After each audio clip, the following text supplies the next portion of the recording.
Hello everyone, happy Friday from Radio Row here at the Super Bowl in New Orleans. We're going to be hearing from some of the players in just a bit. I'm Coy Wire. Welcome to CNN 10, where I simply tell you the what, letting you decide what to think. Your 10 minutes of news starts right now. We're starting today with a new artificial intelligence model that's disrupting the technology industry. A powerful and efficient AI model developed by a year-old Chinese startup company called DeepSeek is proving it can nearly match the capabilities of its more famous U.S. rivals like OpenAI's GPT-4, Meta's Llama, and Google's Gemini. And it's doing it all at a fraction of the cost. The company says it spent just $5.6 million powering its base AI model called R1, while its U.S. rivals spent hundreds of millions, if not billions of dollars on powering their AI technologies. What's also raising eyebrows is that the U.S. has restricted the supply of supercharged computer chips that power AI to China, meaning DeepSeek has supposedly able to achieve this at a low-cost model on less capable AI chips.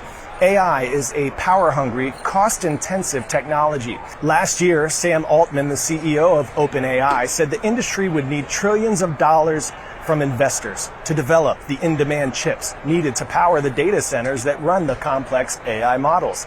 R1's release is now changing the industry's understanding of how much investment is needed in AI.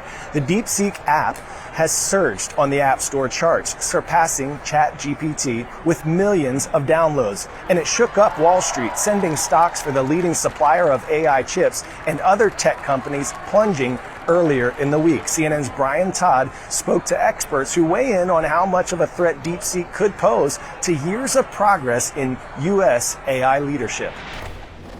A blockbuster reveal showing that China could be closing the gap with the U.S. in the development of artificial intelligence. A Chinese startup company called DeepSeek has shown off a striking new development, an AI program called R1, which DeepSeek says has very similar capabilities to ChatGPT, the AI model developed by the American tech giant OpenAI. It basically was about as good, and in a couple of cases, maybe a little bit better. And that's impressive because it's out of nowhere. But here's the rub. The Chinese company says it only spent $5.6 million training its AI program, compared to the hundreds of millions, and in some cases billions of dollars, that American companies OpenAI, Meta, and Google spent on their AI technologies. It's about 30 times cheaper than the top U.S. models. And that news jarred Wall Street. Tech giants like NVIDIA, a top supplier of AI chips, have taken a beating, as did Google's parent company, Alphabet.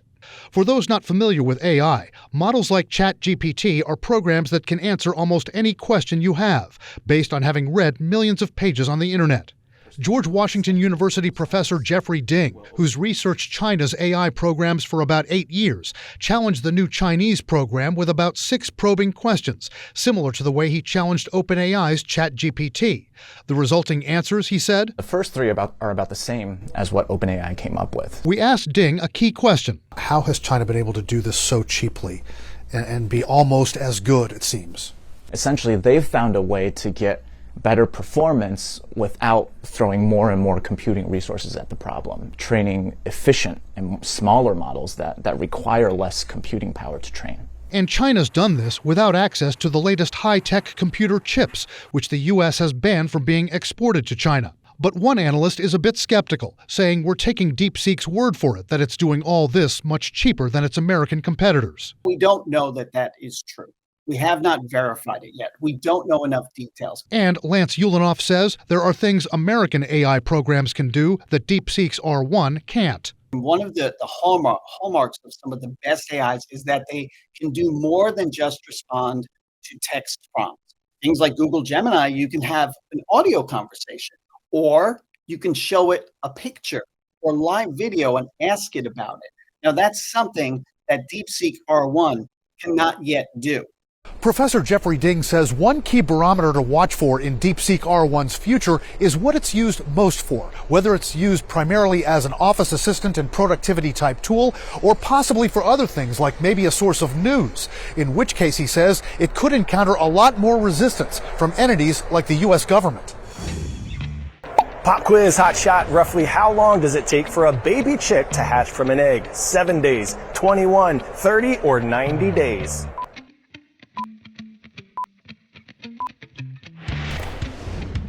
If you said 21, way to get her done. That's the incubation period for chicken eggs, which is when a hen will sit on the eggs for most of that time. For almost 2 years, you may have noticed that egg prices have skyrocketed, and it's become a trending topic that hasn't gone over easy with consumers.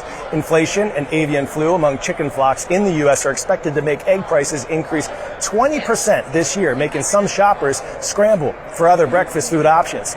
I'm going to let our Brian Todd further break down how eggs got so pricey and how people and businesses are reacting. A brazen heist reflects the desperation over eggs in the U.S. Authorities in southern Pennsylvania investigating the theft of about 100,000 eggs from the back of a truck at this distribution center. The take, worth an estimated $40,000. It comes as eggs are in much shorter supply and prices are spiking. At Waffle Houses across the country, the menus now say there will be a temporary 50-cent surcharge for every egg you order. A tough hit since eggs are Waffle House's most ordered item. At grocery stores across the country, shoppers are frustrated. The price of eggs spiked 2 years ago and is now spiking again, jumping 50 cents per dozen just between November and December. And in some places, eggs aren't available at all. I went in and by God, they had everything but eggs. The main culprit, a devastating outbreak of avian flu across much of the U.S., egg-laying hens having to be culled by the millions. Just in the last year alone, we've had to euthanize more than 40 million birds, and we started this year by euthanizing an additional 15 million birds because of this deadly virus. It's absolutely devastating. Also, strong consumer demand has fueled the shortage and the price spikes. The demand for eggs typically higher during the holiday season. But the reality, analysts say, is that the egg crisis is something no president can really control. It's not President Biden's fault. It's not President Trump's fault. It's what's going on in the industry and a virus. And according to the Department of Agriculture, we'll have to endure spiking egg prices for a while longer. They're expected to increase another 20% this year.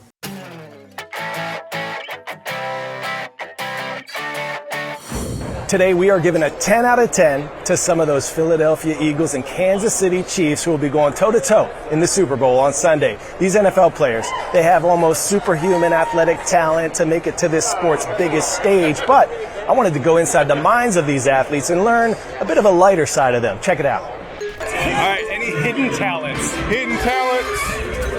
No. I ain't got no hidden talent. I do got a twin sister if you that's anything. I like to make beats, man. That's what I do. So yeah, I make beats. Like not the root vegetable, but like music. No, yeah, music. I'm decent at golf. I wouldn't say I'm overly like talented. Putt or legit golf? Like legit golf. I'm decent. I'm like a 10 handicap. I shoot pool well. I shoot well. And you can say I'm a good bowler. I can draw relatively well. I love drawing. It's not like going into a gallery. Like it's not getting sold for hundreds of millions of dollars, but like it can maybe like catch a couple thousand. I can sing. Oh, can we get a little rip? No, you can't pay me.